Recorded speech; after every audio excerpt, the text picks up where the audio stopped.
Welcome back everyone to another tutorial for the 7 Deadly Sins Origin game. In this video, I'm going to show you how you can change the in-game language within this game. So let's get started right away. First of all, open up the 7 Deadly Sins Origin game on your device. And once you are taken into the Start Adventure page, you can see the settings button at the bottom left corner. Go ahead and click on it. And now from the settings tab within the left side, click on the globe icon, which is the language menu. Now in order to change the in-game text language, you will need to use the first drop-down menu. Just click on the drop-down menu and then choose whichever language you wish to use. After clicking on your desired language, your changes will be applied right away.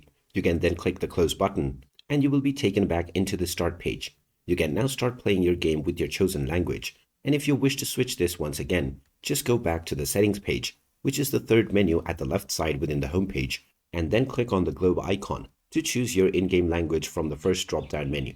So there you have it. That is how easy it is to change the in-game language on the 7 Deadly Sins Origin game. If you find this video helpful, don't forget to hit that like button and subscribe to our channel for more useful tips and tutorials. Thanks for watching and see you again in the next one.